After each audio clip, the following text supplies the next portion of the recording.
بسم اللہ الرحمن الرحیم۔ السلام علیکم، آپ دیکھ رہے ہیں الف نیوز اور میں ہوں آپ کے ساتھ ماجد علی۔ شامل کرتے ہیں آج کی ون لائن ہیڈ لائن۔ امریکہ کے سابق صدر ڈونلڈ ٹرمپ نے ایک مرتبہ پھر اس عزم کا اظہار کیا ہے کہ وہ آئندہ انتخابات میں جو بائیڈن کو شکست دے کر دوبارہ ملک کی بھاگ دوڑ سنبھالیں گے۔ یہ بات انہوں نے عہدہ صدارت سے سبکدوش ہونے کے بعد پہلی بار ایک عوامی جلسے سے خطاب کرتے ہوئے کہی۔ اپنے خطاب میں انہوں نے اس بات کا اشارہ دیا ہے کہ وہ آئندہ بھی انتخابات لڑ سکتے ہیں۔ بھارت میں کرونا ویکسین کے دوسرے انجیکشن لگانے کی مہم کا بھی آغاز ہو چکا ہے، جبکہ وزیر اعظم نریندر مودی نے بھی کرونا ویکسین لگوا لی ہے۔ بھارتی میڈیا کے مطابق ملک بھر میں کرونا ویکسین لگانے کی مہم کا دوسرا مرحلہ شروع ہو چکا ہے، جس کے دوران 45 سے 60 سال کی عمر کے افراد کو انجیکشن لگائے جائیں گے، جبکہ جن افراد کو پہلا انجیکشن لگ چکا ہے انہیں دوسرا اور آخری انجیکشن بھی لگایا جا رہا ہے۔ دوسری جانب وزیر اعظم نریندر مودی نے سماجی رابطے کی ویب سائٹ ٹویٹر پر لکھا ہے کہ کورونا ویکسین کا پہلا انجیکشن لگوا لیا ہے۔ ویکسینیشن میں طبی عملے کی کارکردگی قابل ستائش ہے۔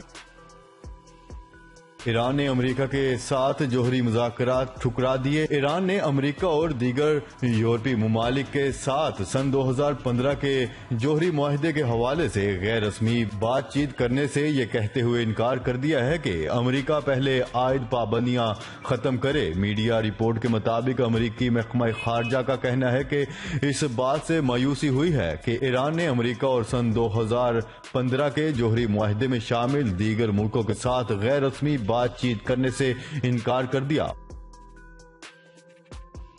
ہمارے بحری جہاز کو ایران نے نشانہ بنایا، اسرائیلی وزیر اعظم نے بڑا دعویٰ کر دیا۔ اسرائیلی وزیر اعظم نیتن یاہو نے کہا ہے کہ ایران واضح طور پر خلیج میں اسرائیلی بحری جہاز کو دھماکے کے ذریعے نشانہ بنائے جانے کا ذمہ دار ہے۔ میڈیا رپورٹ کے مطابق پیر کے روز اپنے بیان میں نیتن یاہو نے مزید کہا ہے کہ یہ بات عیاں ہے کہ جہاز پر حملہ ایران کا کام ہے، وہ اسرائیل کا سب سے بڑا دشمن ہے۔ اسرائیلی وزیر اعظم نے اس بات پر بھی زور دیا ہے کہ ان کی فورسز پورے خطے میں ایران کو نشانہ بنائیں گی۔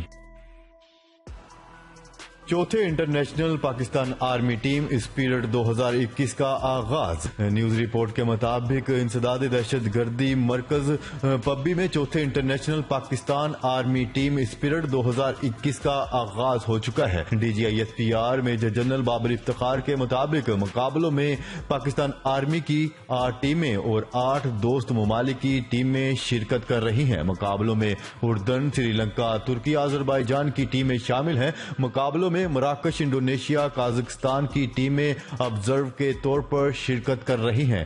DGISPR کے مطابق مقابلوں کا مقصد جسمانی اور پیشہ ورانہ صلاحیتوں کا جائزہ لینا ہے۔ مقابلوں کا مقصد اپنی حقیقی زمینی صورتحال کے چیلنج سے نمٹنا بھی ہے۔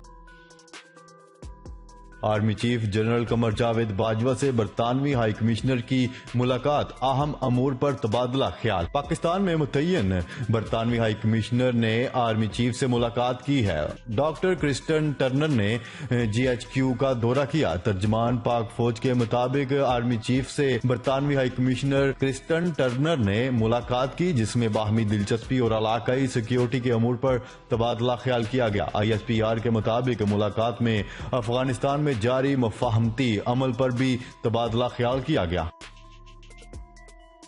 زلمے خلیلزاد افغانستان اور قطر کا دورہ کریں گے۔ امریکہ کے نمائندہ خصوصی برائے افغان زلمے خلیلزاد افغانستان امن عمل سے متعلق بات چیت کے لیے افغانستان اور قطر کا دورہ کریں گے۔ زلمے خلیلزاد وفد کے ہمراہ دیگر علاقائی ملکوں کا بھی دورہ کریں گے۔ امریکی محکمہ خارجہ سے جاری بیان میں کہا گیا ہے کہ زلمے خلیلزاد طالبان نمائندوں اور افغان حکام سے بات چیت دوبارہ شروع کرنے کے لیے افغانستان اور قطر کا دورہ کریں گے۔ زلمے خلیلزاد کی ٹیم دیگر علاقائی دارالحکومتوں کا بھی دورہ کرے گی، جس کا مقصد افغان تنازعہ میں ایک منصفانہ، پائیدار سیاسی تصفیہ، مستقل اور جامع جنگ بندی کی طرف کام کرنا ہے۔ سینٹ انتخابات، امیدواروں کی کامیابی کے لیے وزیر اعظم عمران خان متحرک۔ تفصیلات کے مطابق سینٹ الیکشن کے لیے جوڑ توڑ اور رابطے عروج پر ہیں۔ وزیر اعظم عمران خان پارلیمنٹ ہاؤس میں اپنے چیمبر پہنچے اور ارکان اسمبلی سے ملاقاتیں شروع کر دی، جس میں ارکان کے شکوے شکایات سنی۔